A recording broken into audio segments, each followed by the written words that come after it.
Bayan kardeşlerimiz de arkada, evet. Az daha geri gelelim.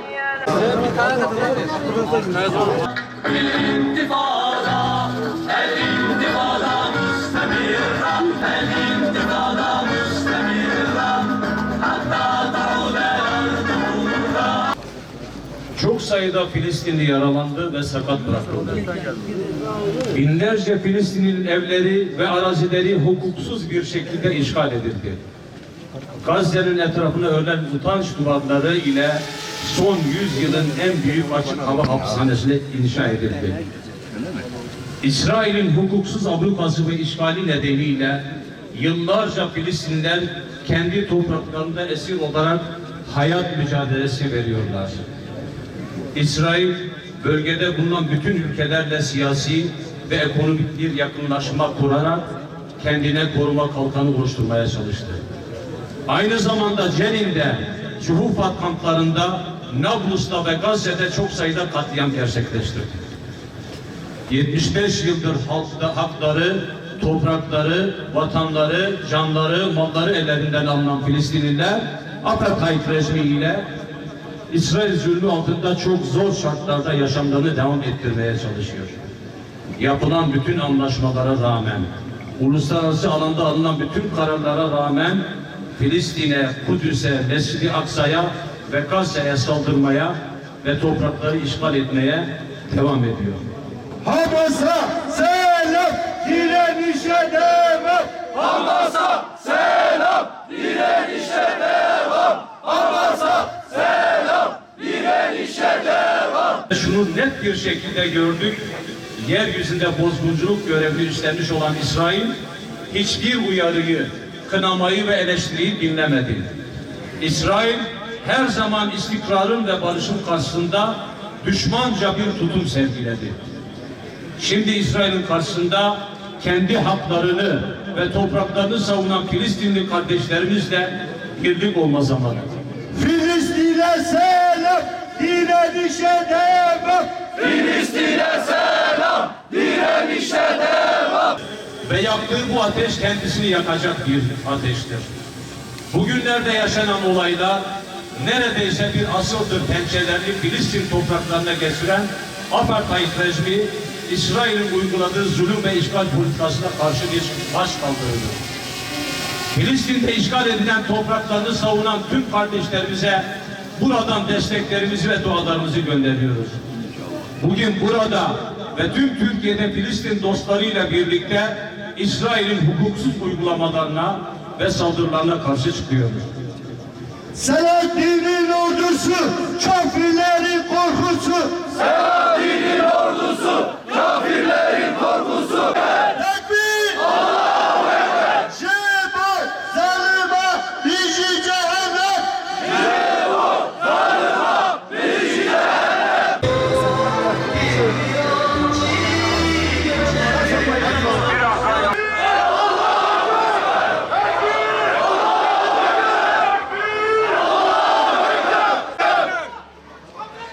Kahrolsun İsrail! Kahrolsun İsrail! Kahrolsun İsrail!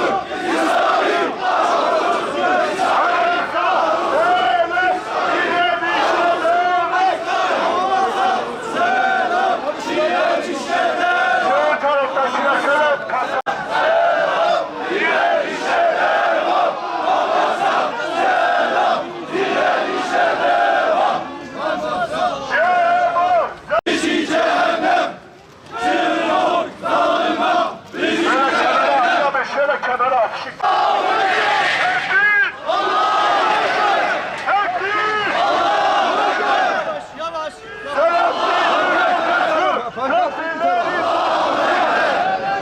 Kahrolsun İsrail! Kahrolsun İsrail! Kahrolsun İsrail!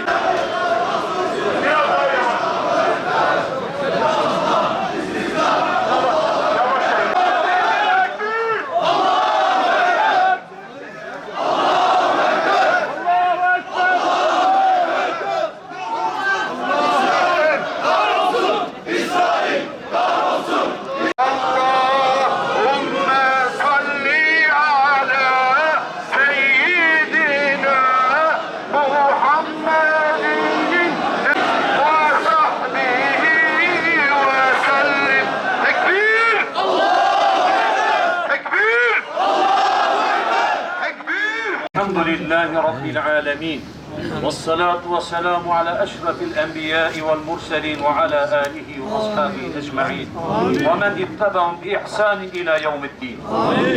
اللهم ارحم فلسطين، اللهم حرر فلسطين والمسجد الأقصى من كيد المعتدين، وكن يا الله عونا لإخواننا في فلسطين. اللهم انصرهم وارزقهم القوة والصبر، واربط على قلوبهم وانزل عليهم من رحمتك. اللهم داوي جرحاهم واشف مرضاهم وتقبل موتاهم. اللهم رد إليهم شبابهم الأسرى يا رب العالمين يا الله. اللهم حرر المسجد الأقصى من دنس سهانية الغاصبين المعتدين. اللهم ارزق أهل فلسطين الثبات والنصر والتمكين، وبارك في إيمانهم وصبرهم. اللهم احفظ أهل فلسطين والمسجد الأقصى من كيد الظالمين، وأيدهم بنصرك وقوتك. اللهم إنا نستودعك ببيت المقدس وأهل القدس وكل فلسطين. اللهم كن لهم عونا ونصيرا يا رب العالمين. اللهم لا تخيب رجاءنا وأنت أرحم الراحمين. نسألك لأهل فلسطين النصر من أعدائهم عاجلا غير آجل يا رب العالمين. اللهم إنا نسألك باسمك الأعظم أن تجعل المسجد الأقصى في حفظك، فلا يدسه غاصب ولا يعتدي حرمته الظالم يا جبار السماوات والأرض يا رب العالمين. اللهم إنا نسألك باسمك القهار أن تقهر من قهر إخواننا في فلسطين، ونسألك أن تنصرهم على القوم المجرمين. اللهم اجعل نار أعدائهم عليهم بردا وسلاما يا أرحم الراحمين. اللهم إني أسألك النصر لأهل فلسطين الذي نصرته به رسولك وفرقت به بين الحق والباطل، حتى أقمت به دينك فأجلت به حجتك يا من هو ولي ذلك والقادر عليه. اللهم بقوتك وبغوثك وبغيرتك على حرماتك وبحمايتك لمن احتمى بآياتك نسألك يا الله يا سميع يا قريب يا مجيب يا منتهى من الملوك والأكاسرة أن تجعل كيد المحتلين في نحرهم، واجعل مكرهم عائدا إليهم. اللهم اجعل المرابطين النصرة والعزة والغلبة والقوة والهيبة في قلوب أعدائهم يا أكرم الأكرمين. اللهم احفظ أرواح المجاهدين في فلسطين وردهم إليهم مردا كريما آمنا. اللهم انصر إخواننا المجاهدين في أرض فلسطين وأيدهم بقوتك وعزتك وجبروتك. اللهم بارك جهاد المجاهدين في فلسطين وأيدهم بجنودك ونصرك يا قوي يا كريم.